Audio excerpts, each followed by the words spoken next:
কেমন আছেন বন্ধুরা? আশা করি আপনারা সবাই খুব ভালো আছেন। মনি কুকিং ওয়ার্ল্ডের আরেকটি নতুন রেসিপিতে আপনাদের সবাইকে অনেক অনেক অনেক স্বাগত জানাই বন্ধুরা। আজকে আমি এই গরমে আপনাদের সঙ্গে একদম হালকা ফুলকা একটা রেসিপি শেয়ার করব। ভারী ধরনের কোনো রেসিপি শেয়ার করব না। সজনে ডাঁটা, আলু, বেগুন, বড়ি দিয়ে ঝোল। আর আমার পেছনে দেখুন আমাদের মাঠে ধান কাটা হচ্ছে। কি গরমে এত কষ্ট হচ্ছে সত্যি বলছি বন্ধুরা। তো চলুন বন্ধুরা রেসিপিটা শুরু করা যাক। বন্ধুরা এই রেসিপিটা তৈরি করার জন্য আমি এখানে 3 রকমের সবজি নিয়েছি। দুটো দেখুন মাঝারি সাইজের আলু নিয়েছি, আর 5টা সজনে ডাঁটা নিয়েছি, আর বেগুন কতগুলো নিয়েছি, বাড়ির গাছের একদম টাটকা বেগুন, একদম নরম নরম দেখেই নিয়েছি। প্রথমে আমি 3 রকমের সবজিগুলোকে বানিয়ে নেব। প্রথমে বেগুন বানিয়ে নেব। একটা বেগুন 2 ভাগ করব।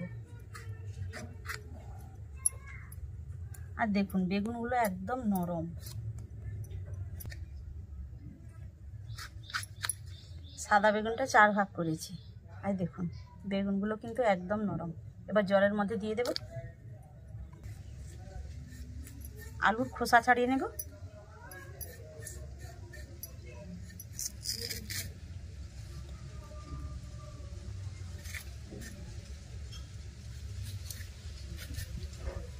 একটা আলু 6 ভাগ করেছি।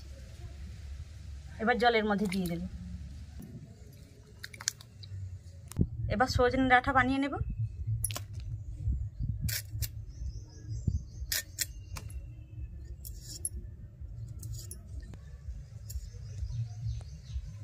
সজনে ডাঁটাগুলো সব এক সাইজের বানিয়েছি। এবার জলের মধ্যে দিয়ে দেব। এবার সবজিগুলো ধুয়ে নেব।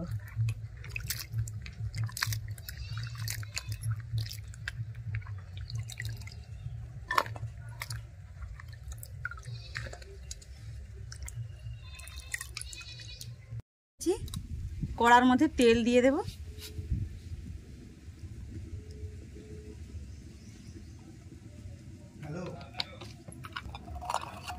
প্রথমে বড়ি ভেজে নেব। বড়ি ভাজা হয়ে গেছে, তুলে নেব। সবজিগুলো ভেজে নেব। লবণ দিয়ে দেব, হলুদ গুঁড়ো,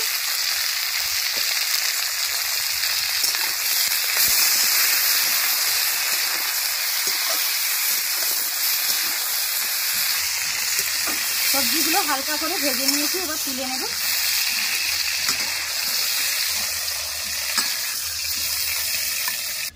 কড়ার মধ্যে আর একটু তেল দিয়ে দেব।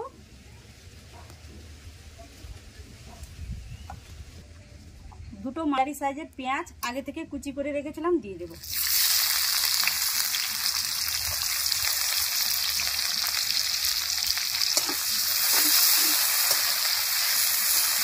পেঁয়াজ লাল হয়ে গেছে। এবার আমি এর মধ্যে দিয়ে দেব ধনে জিরে একসঙ্গে বাটা, লঙ্কা গুঁড়ো, হলুদ গুঁড়ো, অল্প একটু জল দিয়ে দেব।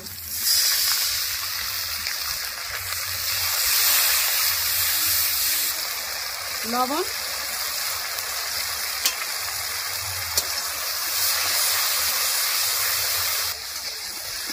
অল্প একটু জল দিয়ে মশলাটা ভালো করে কষে নিয়েছি।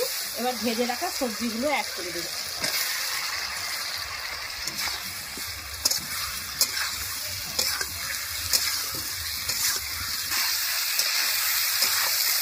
তরকারি কষানো হয়ে গেছে। পরিমাণ মতো জল দিয়ে দেব।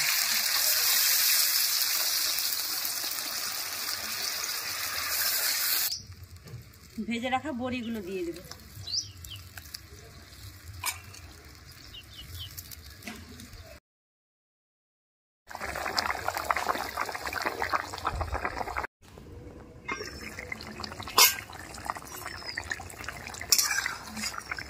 তরকারি হয়ে গেছে। তরকারিটা দেখুন বন্ধুরা, ঠিক এই অবস্থায় আমি নামিয়ে নেব। অল্প একটু রসও আছে। এবার আমি নামিয়ে নেব। বন্ধুরা তরকারিটা ঠান্ডা করে একটা বাটির মধ্যে আপনাদের সার্ভ করে দেখালাম। দেখুন তরকারিটা কত সুন্দর হয়েছে। আর এই গরমে এইরকম তরকারি থাকলে আর কি চাই বন্ধুরা।